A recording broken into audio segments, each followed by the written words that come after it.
He was born where the shift whistle moaned low in the ash, in a camp where the company measured time in cash. The doctor came late and the pastor came early, and his mama suffered in the sun, coughing blood on her sleeve. She'd sit on the porch on a busted rocking chair with a towel to her lips, and the little boy standing there, too young to name grief, too old not to know that the light was her cure, 'cause the doctor said so.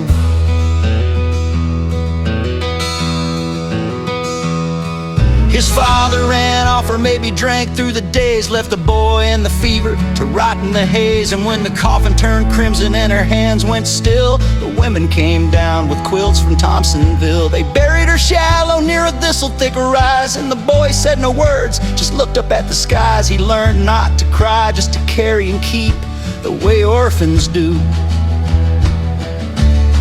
'cause there's no time to weep.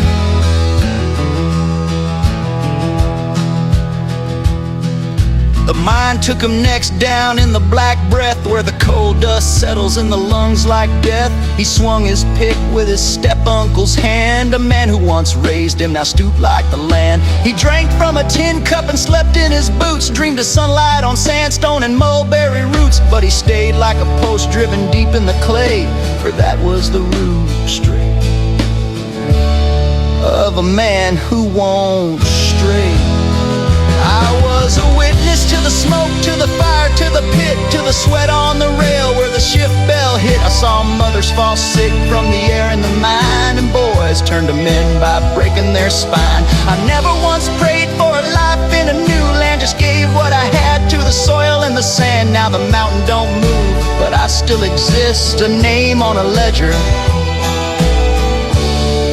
a scar, a witness.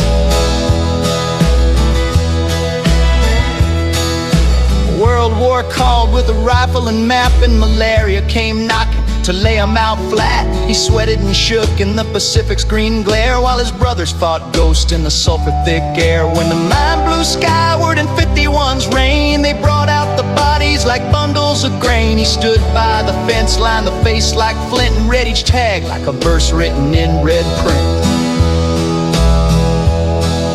30% breathing in one tired lung, but he could stack hay like a man twice as young. Never complained, never once took the floor to tell what he'd suffered or ask for more. He fixed tillers for his neighbors and patched their old roofs, taught boys how to wrestle, how to tie their boots. And in every small act, the divine was shown through a man who wasn't broken,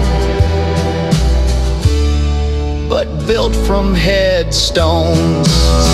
I was a witness to the light and the cold of the hand that holds on when his life swallowed hold of the child who weeps where no one can hear, to the bloodline that fights even through fear. I never wrote scripture, I never wore black, but I bore the weight and I stood up to attacks. And the Lord knows the ledger, the lungs and the fists. You don't need a sermon when you were the witness. So if they ever ask why the old man don't speak, why gravestones lean but churches don't lean, tell them a boy once held his mother in the morning sun and kept on standing when her sitting was done.